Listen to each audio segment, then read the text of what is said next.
Држави од Балтикот до Балканот на така наречениот самит 16+1 се надеваат на свежи пари од кинеските компании поддржани од државните банки.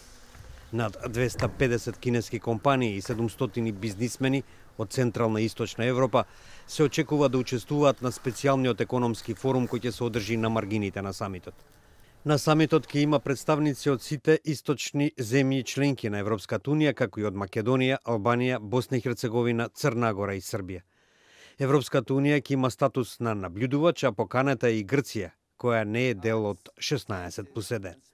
До ова доаѓа на 2 недели пред годишниот самит во Пекинг меѓу Кина и Европската Унија. Лу Канг, портпарол на Кинеското министерство за надворешни работи, во врска со ова изјави. 今年是中国同欧盟建立全面战略伙伴关系15周年。那么将于本月月中举行的第20次中欧领导人会晤期间，双方领导人将就中欧关系发展及共同关心的重大问题深入交换意见。 Секако тема ќе биде и собирот во Софија, на кој Брисел гледа како на обид на Кина да ја подели Европската Унија.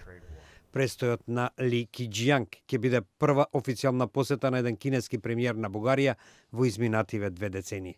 Пред посетата 2 бугарски вестника објавија негов текст под наслов "Нов почеток, нова надеж, ново патување". Кина сега и во иднина ја поддржува европската интеграција и е за обединета, стабилна и отворена Европа и силно евро, пишува Ли.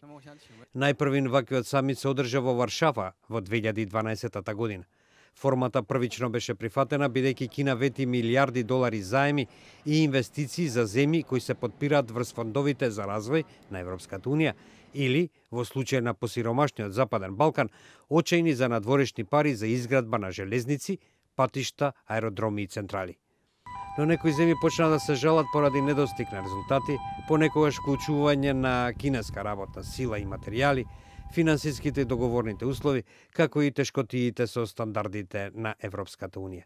Агендата на самитот е скромен овој пат, делумно поради тоа што се одржува само 7 месеци по последната средба во Унгарија во ноември.